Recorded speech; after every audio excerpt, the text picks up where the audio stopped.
ก็มีแต่พวกวัยรุ่นพากันวุ่นวายส่งเสียงแซวเขายานแก้วเข้ามันเฮียล้นอยู่ข้างทางเวลาว่างก็ขี่รถไวแซงตามบนทางแซงขึ้นแซงลงเล่งแหงเข้ามาเล่งแหงแซงไวเข้ามาเล่งไวก็เลยไปตำเส้าไฟกงขึ้นฟ้าบนทันเท่าไรแล้วนะเสียงดาเสียงหงเสียงไส้เสียงหูป่าที่โถลูกไส้ล้านไฟขี่รถมาตำเส้าไฟมาตำได้จังได้เขาก็เลยตอบบาด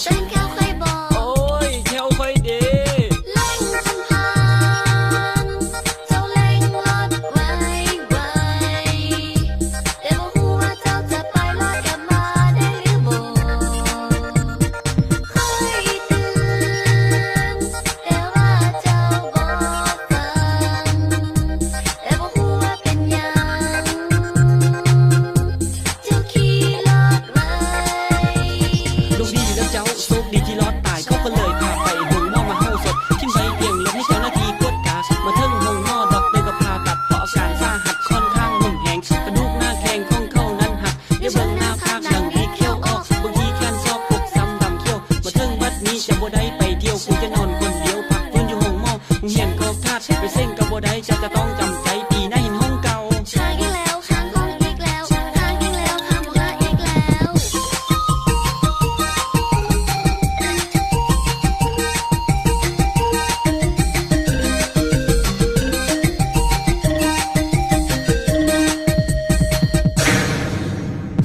บูเบาแบบนี้บูเบาแบบนั้นเขาเป็นลายสุดท้ายมาเด้อเจ้าคลายฟาเดอร์เจ้าคลายยูโน่โดนไลน์ยูเมกมีคลายมูเพื่อนทางไลน์เขาจะเป็นแบบนี้เวลาว่างพากันเล่นกีฬามาเล่นดนตรีเอามาตีแรงนัดมากันซีซอเอาโอละนอบ้านเฮาผู้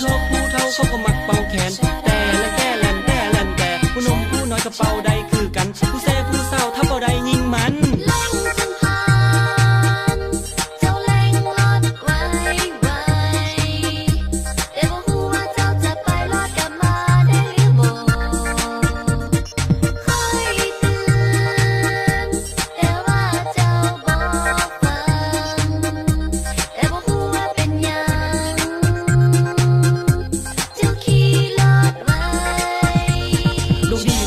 โชคดีที่รอดตายเขาก็เลยพาไปหงหม้อมาเข้าศพทิ้งไว้เพียงเลี้ยงให้เจ้าหน้าที่ตรวจกามาถึงหงหม้อดอกเลยก็พาตัดเพราะอาการสาหัสค่อนข้างหุ่นแหงกระดูกหน้าแข้งของเขานั้นหักเดี๋ยวเบิ่งหน้าภาคหลังดีเขี้ยวออกบางทีแขนซอกปกซ้ำดำเขี้ยวมาถึงวัดนี้จะบ่ได้ไปเที่ยวกูจะนอนคนเดียวพักฟื้นอยู่หงหม้อเหียนก็คาดไปเส้นกับบ่ได้จะต้องจำใจ